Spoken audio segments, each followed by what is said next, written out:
प्यारे विद्यार्थियों नमस्कार, स्वागत है आप सभी का एक और नए वीडियो में। प्यारे विद्यार्थियों, आज के इस वीडियो में हम धमनी और सिरा के बीच में अंतर को देखने वाले हैं। तो जितने भी विद्यार्थी ऐसे हैं जिनको कि धमनी और सिरा के बीच में अंतर याद नहीं है, आप सभी लोग इस वीडियो को पूरा अंतिम समय तक जरूर देखें। और मैं यहाँ पर आपको बता देना चाहता हूँ कि खासकर धमनी और सिरा के बीच में अंतर कक्षा 10वीं की परीक्षाओं में पूछा जाता है। तो इसलिए आप सभी लोग इस वीडियो को बिल्कुल भी स्किप ना करें, पूरा देखकर जरूर जाए, ताकि आप सभी को धमनी और सिरा के बीच में अंतर अच्छी तरह से याद हो जाएगा। तो चलिए अब आगे बढ़ते हैं, समझते हैं कि धमनी और सिरा में किस प्रकार से आप लोगों को अंतर याद करना है। खासकर अगर धमनी और सिरा के बीच में अंतर को देखा जाए तो ये 3 या 4 अंक का क्वेश्चन बिल्कुल आपकी बोर्ड परीक्षाओं में पूछा जाता है कक्षा 10वीं में। इसके अलावा आगे बढ़ते हैं और समझते हैं। इसके अलावा ये जो धमनी सिरा का अंतर है, कक्षा 12वीं में जो लड़कियों का सब्जेक्ट होता है होम साइंस, उसमें भी पूछा जाता है। कुल मिला के बात यह है कि आपके किसी भी परीक्षाओं में अगर धमनी और सिरा के बीच में अंतर पूछा जाता है तो आपको यही वाला लिख देना है, कोई भी दूसरा याद करने की आपको आवश्यकता नहीं है। तो चलिएगा अब आगे बढ़ते हैं, समझते हैं धमनी और सिरा के बीच में अंतर को। तो देख लीजिएगा, यहाँ पर बड़ा ही सुंदर तरीके से चार्ट बना के मैंने आपको समझाया है। यहाँ से आप लोग देख सकते हो, आपको जब अपनी आंसर बुक में आपको आंसर लिखना हो तो सबसे पहले आप लोग इस प्रकार से इसको 2 जगह कॉलम में बांट लें, धमनी और सिरा। अब एक तरफ का पहला अंतर देखते हैं क्या लिखा है। धमनियों में शुद्ध रक्त बहता है और सिराओं में अशुद्ध रक्त बहता है। तो इस प्रकार से आप लोग इसके पहले अंतर को अच्छे से याद कर लेंगे। चलिए अब आगे बढ़ते हैं और इसके दूसरे अंतर को देखते हैं। तो ये धमनी और सिरा के बीच में दूसरा अंतर है। अगर आप लोगों ने इसको अच्छे से नहीं लिखा है तो अब आप लोग इसको नोट कर लें। धमनियों में शुद्ध रक्त बहता है और सिराओं में अशुद्ध रक्त बहता है, ये आपका पहला अंतर हो गया। अब इसके बाद में इसके दूसरे अंतर को लेते हैं, क्या लिखा है।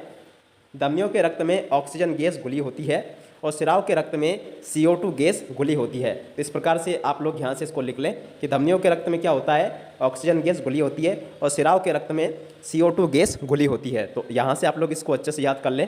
और इसके अलावा ये इसका तीसरा अंतर है, क्या लिखा है।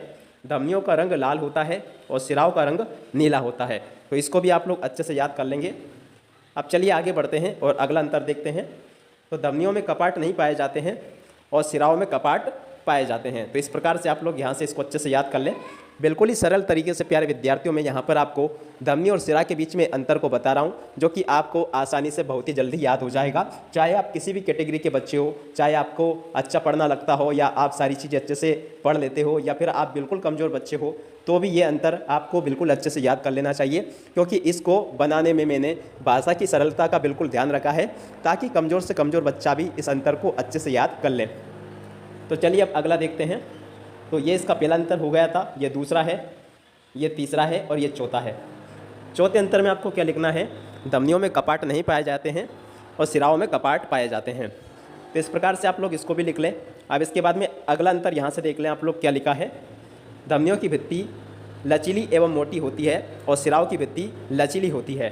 तो इस प्रकार से आप लोग इन अंतरों को अच्छे से याद कर लेंगे। तो इस प्रकार से आप लोग इसको अच्छे से याद कर लें। और अगर आपने अभी तक इसको अच्छे से नहीं नोट किया हो तो ये पूरा का पूरा अंतर मैं एक ही बार में आपको दिखा दे रहा हूँ, ताकि आप सभी लोग इसको अच्छे से याद कर सकें। देखिएगा, पहला अंतर क्या था। धमनियों में शुद्ध रक्त बहता है, सिराओं में अशुद्ध रक्त बहता है। धमनियों के रक्त में ऑक्सीजन गैस घुली होती है और सिराओं के रक्त में CO2 गैस घुली होती है। ये इसका दूसरा अंतर था। तीसरा अंतर है अपना, क्या लिखा है, धमनियों का रंग लाल होता है और सिराओं का रंग नीला होता है। चौथा अंतर था, धमनियों में कपाट नहीं पाए जाते हैं और सिराओं में कपाट पाए जाते हैं। इसके अलावा अगला अंतर था, धमनियों की भित्ति लचीली एवं मोटी होती है और सिराओं की भित्ति लचीली होती है। तो इस प्रकार से आप लोग इसको अच्छे से याद कर लें, ताकि आप सभी लोग इसको अपनी परीक्षाओं में लिखकर आ सकें। देख सकते हो, यहाँ से मैंने आप सभी को धमनी और सिरा के बीच में अंतर बिल्कुल अच्छे से आप लोगों को समझा दिया है, बता दिया है। उम्मीद करता हूँ कि ये वीडियो आप लोगों को बहुत ही ज़्यादा हेल्पफुल होगा और ये जो मैंने आपको पढ़ाया है, ये सारी चीज़ें भी आपको अच्छे से समझ में आ गई होगी।